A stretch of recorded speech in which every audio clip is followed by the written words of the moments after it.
प्यारे बच्चों, आपको पता होगा कि जवाहर नवोदय विद्यालय प्रवेश परीक्षा का रिजल्ट अभी तक नहीं आया है। यानी जो 30 अप्रैल 2022 को जवाहर नवोदय विद्यालय कक्षा 6 के लिए एंट्रेंस का एग्ज़ाम हुआ था, उस एग्ज़ाम का रिजल्ट अभी तक नहीं आया है।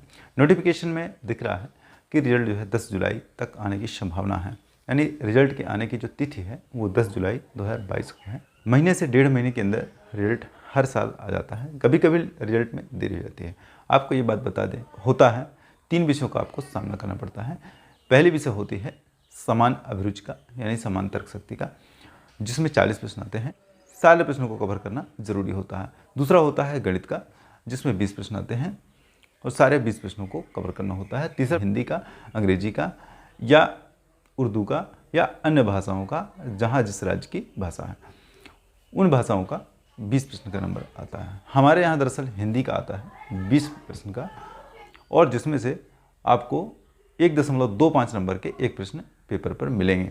यानी कुल मिलाकर के 80 प्रश्न आते हैं और उन 80 प्रश्नों में से आपको पूरे 100 अंक प्राप्त होने होते हैं। उन 100 अंकों के हिसाब से आपको स्कोर करना होता है और उसी हिसाब से मेरिट बनती है। जहाँ तक इस साल के कट ऑफ की बात करें तो 2022 का जो जवाहर नवोदय विद्यालय एंट्रेंस प्रवेश परीक्षा का कट ऑफ है, वो कट ऑफ अलग अलग निकाल लेते हैं, क्योंकि इसमें 2 चीज़ें होती हैं। एक तो रूरल होता है, दूसरा अर्बन होता है। पेपर की कठिनाई का स्तर भी होता है कि किस स्तर का पेपर आया था और लड़कों का स्कोर कितना ज़्यादा चला गया था। इस पर उसके कट ऑफ का डिपेंड होता है कि कितना स्कोर पर सिलेक्शन होना है बच्चों का। क्योंकि आप जानते हैं कि 25 और 75 का अनुपात होता है, यानी 25% बच्चों का नगरीय स्कूलों से और 75% बच्चों स्कूलों से जितनी छात्र संख्या लेनी होती है। एक स्कूल में लगभग 80 का बैच होता है और 80 के छात्र संख्या के हिसाब से 25 और 75 का जो अनुपात होता है उस अनुपात से क्रमशः शहरी और ग्रामीण क्षेत्रों से बच्चों को एडमिशन किया जाता है और उसी हिसाब से कट ऑफ बनाया जाता है। यहाँ पे हम देखेंगे कि जो कट ऑफ है वो जनरल में, ओबीसी में, एससी में और एसटी में अलग अलग निर्भर रहता है कि उनके स्कोर कितने हो रहे हैं। इस बात पर हम आपको बता दें कि जनरल का जो नगरी है वो तो 95 से ऊपर ही मान लीजिए, उससे नीचे जाएंगे 90 से नीचे किसी भी तरह से वहाँ पर नहीं हो सकता है, क्योंकि छात्रों की संख्या कम होती है तो ऑलरेडी कंपटीशन ज़्यादा होती है।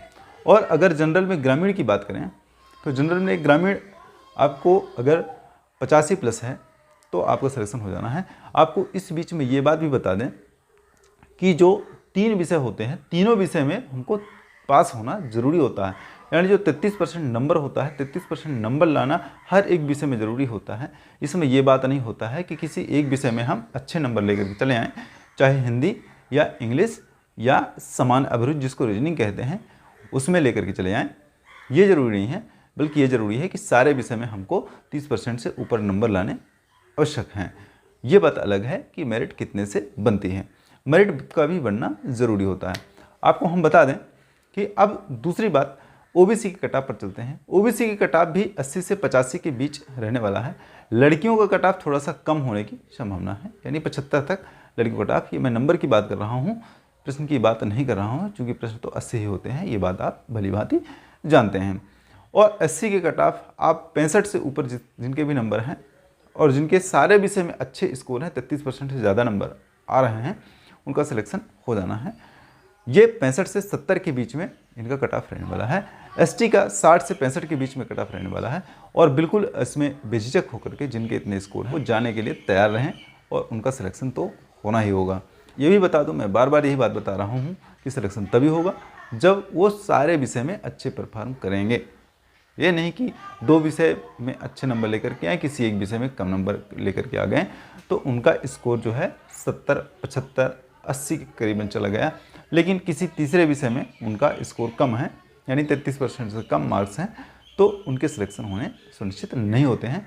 ये बात आपको जान लेनी जरूरी होती है। तो रिजल्ट के रिगार्डिंग एक बार फिर नोटिफिकेशन देख लीजिए। यहाँ पे लिखा हुआ है कि 10 जुलाई 2022 तक जो है रिजल्ट आने की संभावना है और इसमें कोई दुविधा नहीं है। 10 जुलाई तक रिजल्ट आ ही जाने चाहिए, क्योंकि एडमिशन की प्रोसेस भी आगे होना है। ये बहुत बहुत शुक्रिया वीडियो देखने के लिए, धन्यवाद। तो पढ़ते रहिए, स्वस्थ रहिए, मस्त रहिए और ज़बरदस्त रहिए।